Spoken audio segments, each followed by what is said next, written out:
Ooh, welcome back, Weebies and Weebies, to the channel of the Double Shin Doge, where today we'll be doing something, once again, a bit different. XPMod, a modded server for Left 4 Dead 2, which has been an absolute blasphemy to play and has basically replaced the original game. And you know that's high praise, because of course, Left 4 Dead 2 is a classic. Now, I know this is a bit of a jumping content for me, but of course, this content's never really been consistent here.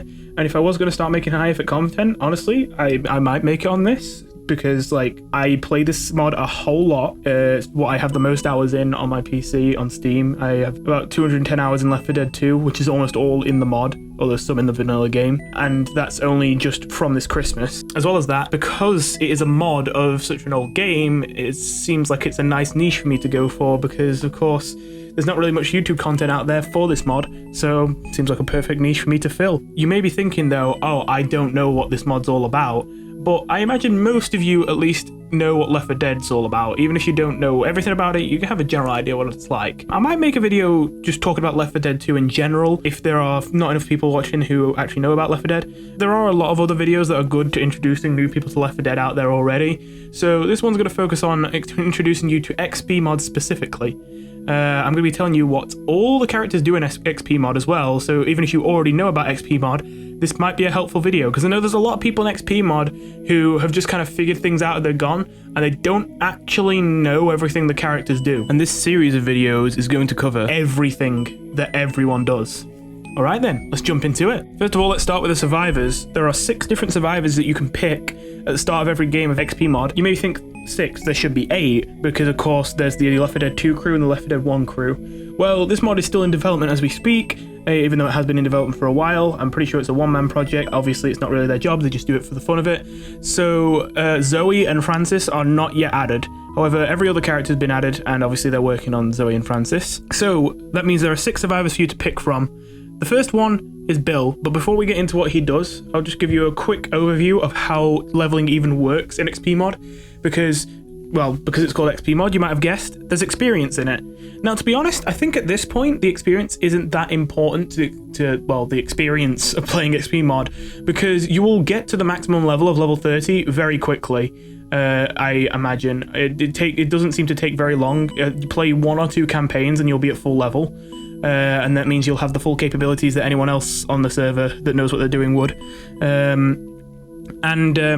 Once you get all these levels, you will be able to use everything that the survivors and the infected give you, all the bonuses they give you in the mod. The menus can be a little bit confusing with their descriptions of how things work. That's because the mod has been changed a lot in the past. It used to be that every single survivor had 6 different abilities you could invest your levels into, and each infected had 3 different ones you could invest your levels into. And when you leveled up, you could spend your levels in those abilities. However, this was later changed, I think just to make it more simple for new players, so that automatically it evenly spends all your levels, which means if you're a level 30, you will have 5 levels in all 6 talents that a survivor could have, and if you're infected, then you'll have 10 levels in all the 3 talents that you can have, just automatically, and sadly you cannot change that, which I think is a bit of a shame. I never played when you were able to change that, but just to explain, because some of the descriptions word for word in the menus can be a bit confusing without that context. You could easily think when it says it does this much more per level that means it does 30 times more if you're level 30. No, it means it does 5 times more if you're for the survivors, because it's 30 divided by 6, because it's the 30 levels split across the 6 talents. In fact, just before we get into the meat of this, I feel like I should give a bit more context about XPMod. I thought at first I wouldn't, because a lot of it is just like the normal game, but just with new abilities. However, there are some things that are different. One of the main things is that to access the mod, you type in XPM in the chat, and it will bring up some menus that you can navigate just using the numbers on your keyboard, and you can select your characters. When you're a survivor, you pick just one. When you're a zombie, you can pick 3 different infected that you want to be your classes. Obviously, because you can change characters as a zombie mid-game, but sadly you cannot have all characters, all different zombies as one of your classes, so at least 3 of the zombies that you end up with will have to have no special modded abilities. Although, on the bright side, you won't get stuck with having to deal with these unmodded zombies for the most part, because you can almost always choose which zombie you want in XPMod. I say almost always, you don't just pick whichever one you want quite. You can cycle through other zombies by right-clicking when you haven't spawned yet as a zombie. However, you cannot be the same zombie you picked your last life as a zombie, and you cannot pick a zombie that someone else already is. So, you know, you can't have two boomers at once, and if you're a boomer your last life, you can't pick boomer again. You have to be something different. But besides that, you can be whichever zombie you want whenever you want. And that obviously means that you can always be using your classes as long as you choose to always use your classes. But as well as that, there is also another thing to consider, which is equipment. If you're playing as a survivor, then not only do you get to choose your character, but you get to choose your starting equipment. You get to choose which gun you start with from any gun in the game. You get to choose whether you start with a med kit or incendiary ammo or explosive ammo or a defib. You get to choose whether you start with pills or adrenaline. You get to choose whether you start with a Molotov, pipe bomb, pile bomb, all that kind of stuff. So this does mean that, to be fair, I'd say the one drawback to XPMod is that definitely the whole resource collecting and going on side paths to grab stuff is a less important factor in XPMod, because you will rarely need those supplies. You will get a medkit right at the start.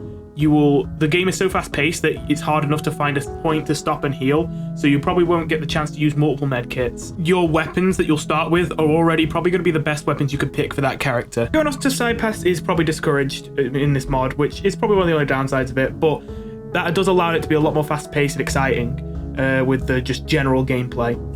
The last thing I'll mention before I start getting into the characters is that every character, although they can have multiple abilities, usually activated by just crouching or holding the walk key or something like that, or maybe walk and use or walk and zoom, each character also has a bind 1 and a bind 2 ability, which are their main abilities. These are used with keys that you bind yourself using the dev console, which is sadly a reason why a lot of people don't end up using these abilities, is because they're a little bit nervous to go through the trouble of trying to set up these binds. But you can bind it with whatever your keys you want. I have them bind to Q and T. So if I press Q, I use my bind 1, and T, I use my bind 2. And your bind 1 and bind 2 are two abilities that you get 3 uses of each per game, regardless of which character you are. Like if you switch characters as a zombie, but you've already used a bind 2 that game, you still only get 2 more bind 2s with the rest of the zombies that you can pick. But yes, the bind 1 and bind 2 tend to be more powerful abilities, but of course you're limited to only 3 a round. And every single zombie and every single survivor has 2 of them. The only zombie that doesn't have 2 of those is tanks, who don't have any binds. Originally I was just going to read off the attributes that the different characters had in order, tell you what all 6 of them are, what they would do when you had 5 levels invested in them, and talk about it like that. But as I mentioned before, it's kind of confusing talking about it that way, especially since what it says on the menus is only a fifth of what you get, and you have to times that by 5 to get the real one. And the point at which I decided actually I really don't want to do it this way, even though it's the way it's shown in the menus, is the point at which I realized there were some abilities which would do the same thing twice. You would have to add together the 2 benefits they give to get the real benefit. So that just seems like it's going to confuse you more than it's going to help you if I try to explain it in that way. So I'm actually just going to go through Bill's different benefits one at a time in my own categories and not worry about the way it's formatted in the menus. Because a good example is one of Bill's attributes will give him +5 maximum health for every level you invest in it, which means that when you've got 5 levels in it, he'll have +25 health, meaning he'll have 125 health. But the thing is, Bill has 200 health when you're full level, because he also has another attribute, which gives you 15 health when you invest levels in it and does a bunch of other stuff as well. And obviously it seems very misleading of me to say, okay, this one gives you 25 extra health, and then have another one later and say this one gives you 75 extra health, and then you have to remember that I said both of those and add them together and say, okay, so Bill has 200 health. Seems like a much better idea for me to just not do it that way and to just talk about his benefits one at a time. So despite being labeled as a medic in the menu, Bill is actually more comparable to an all-round kind of soldier character that's good for beginners to pick up, which is of course why he's the first option and why he's labeled easy in the menu. Honestly, it's kind of funny. Soldier 76 is a very good comparison to give you an idea of what I'm on about. He's absolutely not a healer, but he does technically have an ability that lets him heal. He's good with his guns, and he's able to sprint, and he's even got a special ability that's basically a bomb. It all fits very well. So anyway, getting into what he actually does, let's first talk about the stat boosts, and just in terms of pure numbers, not even abilities or anything, how is he better? Well, first of all, if you're full level, Bill will have 200 health instead of the normal 100. If you have more than that, it's likely because of another survivor that we'll get to later, and not a glitch. Probably, at least. And if you have less than that, then you're probably not level 30, so just remember that you would only get the full benefit if you were max level. You would have 200 health to start with. He will also reload 8% faster with all weapons, but the main thing you're supposed to use with Bill is assault rifles. AK-47, the Scar, the other one that has 50 bullets and very low recoil that I don't know the name of, thingy, stuff like that. You will deal 20% more damage when using those, but much more importantly, you will reload twice as fast. And I'm not sure, but I think that would stack with the 8% faster reload speed with everything else, which would mean you're technically reloading at 216% the speed, which is pretty fast. It's really useful actually, and I would say it surprised me when I came back to Bill because I hadn't played him much because, well, you know, he's a beginner character, so I played him when I started, and then I kind of stopped playing him. And when I came back to him to make this video, I had to admit I'd forgotten how nice it was to reload that fast, and now I would say that might even be the main draw to playing Bill now, is having good weapons that you could reload with so fast. Not to mention that he also gets an extra 100 bullets per clip with his assault rifles as well. So even if reloading was an issue, you can shoot for a long time without needing to reload with Bill. Even if you have a weapon that would usually not have too much ammo in a clip before you'd have to reload, again, you've got at least 100. As well as that, the M60, I believe it's called, machine gun, he will also deal double damage with that, although I would recommend sticking to the assault rifles if you can. You may think it seems a little weird that Bill is the starter character for most people and is intended to be like that when he's a medic, and usually medics get picked on by other teams and, you know, are destroyed for being less able to defend themselves unless they have a good team to hold them up, which means that usually medics are more difficult to play. But I mentioned before already, I feel like he doesn't serve much as a medic, and I will be making a video in future where I talk about the balance and design of all the characters in XPMod and what I would do. And I was mostly thinking in that video to less talk about Bill needing buffs or nerfs and more just a rework to be more like a medic. But either way, you may think that you become a target if you pick Bill, but one thing that really helps with that and actually makes him very nice for beginners is that Bill is the only character that makes himself hard to see. He is 73% invisible. I know that sounds strange, but when I say that, I mean see-through. So that is to both your teammates and the zombies, unfortunately, but still. It means that it's much harder for zombies to see you. And you may be like, oh, but what about your glow? They'll just see your glow. Well, it also partially hides your glow. Now, it is still visible, but only just, which means that it's very, very easy for zombies to not notice you, and not necessarily just because they're dumb, like even experienced players it can happen to. Sometimes when I've been a hunter, I'll catch someone alone in a room and I'll pounce on them as quick as I can before they can leave and get back to their teammates, and then I'll find out there's been a Bill crouching in the corner of that room the whole time that I just didn't see. It can happen sometimes, especially if you, as an infected, feel like you have to make a quick attack or you'll lose your opportunity. It's not that uncommon for them to jump on someone only to realize there's a Bill standing right next to them they didn't see. So it's more useful than you'd think, even though usually, obviously, it doesn't give a very overt advantage. It's kind of hard to notice what it does. But it's a nice thing for beginners to have, and again, as I say, it probably does more than you think. Getting into the support that Bill provides when you pick him for your team, he mostly helps people who are already down. First of all, himself, in that he will have an extra 250 health when downed, so he'll, instead of starting with 300, he'll have 550, so he can live a little bit longer before fully dying, and give his teammates a bit more of a chance to bring him back, which is again nice for beginner players. But also, more importantly, he will give every single person on the team the ability to crawl while downed, including himself.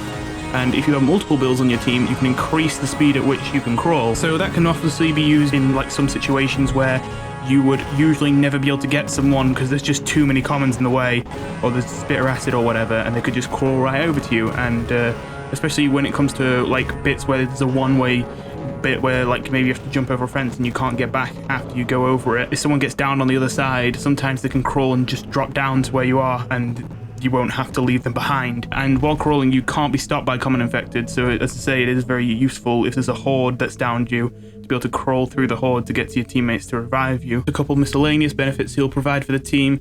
First of all, any weapon you pick up with Bill will gain a laser sight, so you don't have to worry about finding those or setting it as your equipment. But there's also a little extra thing which isn't that helpful in a real game, but if you're starting out, obviously it's helpful. If you have a Bill on your team, then whenever one of your teammates kills a special infected, and I believe that does include you get a bonus 50 XP to help you level up faster. So enough about all these passive benefits. What about his abilities? Well, let's get into the healing, and one last passive thing that's healing related. First of all, if one of your teammates goes down while you're Bill, you will instantly gain 30 health to help you get them up. But as well as that, you can heal your teammates by crouching.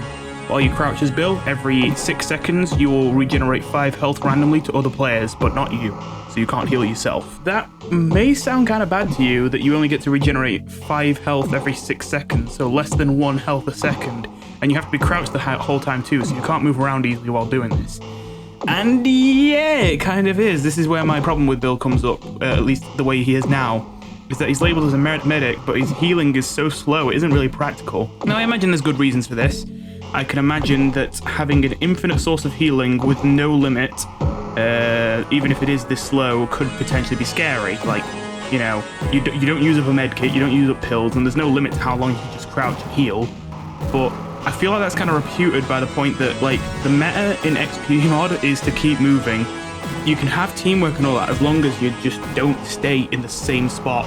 Staying in the same spot will always lead to death. It's one of those things, like, in normal Left 4 Dead, you probably think, oh, that's just exaggerating, like, you just don't go too slow and all that. But no, in XPMod, because of the extra aggressive abilities the infector given, it's very easy if you stay in one spot those infected to make sure you never get further than that spot. The more time you give them to prepare for the moments ahead of you, the worse it will get for you. So having to crouch and slow down just to extremely, excruciatingly slowly heal your teammates is just very impractical. You would only do it if you were ahead and you were letting your teammates catch up, or if you were already in a spot where you couldn't move until something happened, like, you know, a horde event where you're waiting for something to happen before you can leave. If you're not in one of those situations, you should basically never be using this healing. The only other time I could potentially think is if you have a teammate who's limping because of their low health and you heal them just so they can start to walk a bit faster, and then it could be useful. But as I say, for the most part, the healing is sadly not too useful, but there's no cost to it. So if you were in a position where you can be crouching anyway and it doesn't matter, then crouch and help your teammates out. Now, one of the redeeming abilities for Bill, in my opinion, is his sprint, which is activated by holding down the walk key. It's not like you hold down the walk key and you sprint. You have a sprinting device, and holding down the walk key will start to power it on, and you'll see it saying charging sprinting device in a percentage. So for a bit, you do have to walk extremely slowly to charge it, but then once you've charged it, it goes off, and for a certain amount of time, Bill will move way faster than normal. I don't know the exact numbers because it doesn't say anywhere, but I would say around triple, I guess. You move a lot faster, and this is very helpful because, as I mentioned before, in XPMod, getting stuck in the same spot is going to be a death sentence for a team, and so it means that you're a lot less likely to get left behind as a Bill left behind and end up dead, because if you do get left behind, you can usually catch up using the sprinting device. It is a little bit slow to recharge, and it does need to recharge, so it's not something that you can really speed run with as much as you can with other characters, which will be better if you were just going to run for the end. Certainly if you were already close to the end, then Bill's a good candidate to run ahead and see if you can get someone in the safe room if you're not all going to make it and you know that. But we're forgetting something important, of course, his binds. His first bind is actually kind of situational, although there is one use that is very common for it. What it'll do is it will drop down a whole bunch of pipe bombs, but the pipe bombs don't actually attract common infected. They just do a whole bunch of damage. They take a bit to explode, but when they explode, obviously, they will deal quite a lot of damage. This isn't a very useful bind typically because it's very hard to actually hit things with it, because you have to know that something is going to be in the path of the explosion in a few seconds, and also the explosion can hurt you, so you have to make sure that you're not in the explosion when it happens. It's difficult to use against commons, which are predictable because even though you know where they're probably going to be, so it's easier to guess when they're going to touch the explosion, there's going to be a whole lot of them, and it's hard to know if you're going to be able to get out of the way of the explosion before it goes off. And if you're going for special infected, well, obviously human players probably aren't going to walk right into the explosion. So you may be like, oh, this seems like a kind of useless bind. This is the redeeming factor of it. You can use it while you're grabbed. There's a decent amount of binds where you're not allowed to use them if you're already grabbed by an infected, but this one you are, which means that if there's a hunter pounced on you, you can just drop a bunch of bombs in place, and that hunter just has to sit there and wait for the bombs to go off and kill him. Now, the bombs do take a bit to go off, so it won't just save you every time you get grabbed, because if you are already low enough health, by the time the bombs save you, you might be downed already, especially because you are probably going to take damage from the explosion too, since, you know, you're on top of it. If you had a lot of health and you use the bind early, you can use it to save yourself. It's a useful bind to have, even though it is definitely one of the weaker ones. At the very least, although Bill has some pretty weak binds overall, I suppose it's not bad that Bill is the one with weak binds, considering that you have to set up your binds in XPMod, which a lot of people don't bother to do, especially if they're new. And, you know, he is supposed to be the character for the new people, so at least the new people. And this is where things get a bit weird, because you might have expected that Bill's bind 2 would be something to do with healing or reviving, because he's a medic, but no, it's another weapon-related one. And this is why I say that he's much more like a soldier class than a medic class, because both of his binds are very firepower related. They're all about dealing damage, and I think his bind 2 is one of the least useful binds in the game, to be honest, but I will tell you what it does. It instantly grants you an M60 machine gun, the big machine gun that you don't need to reload. You just start firing with it. Now, you may be like, well, what's wrong with that? Like, isn't that a good gun? Well, one, it runs out of ammo quite quick, and when you use this ability, because it's a primary weapon, it forces you to drop your primary weapon. So you lose the weapon you had, unless you can remember exactly where you left it, and you're able to go back to where you dropped it and pick it up without dying, or, you know, forcing your team to wait for ages for you. You'd have to go through all that to get your weapon back, and obviously that would have to be after you've used up all the ammo in it, or you just have to leave the weapon, and then after you run out of ammo with the M60, which probably won't take long, you are going to have no ammo. You will have to use your melee, and you won't have any guns, which is pretty bad. Now, to be fair, that is also kind of negated by the fact that you can use this 3 times a game, like you can with any bind. So you do get 3 M60s, so you probably won't run out of ammo entirely. But still, it's not ideal, especially because, honestly, you would rather just have an assault rifle than an M60 most of the time. The only thing that I think you'd rather have the M60 is against a tank, I guess.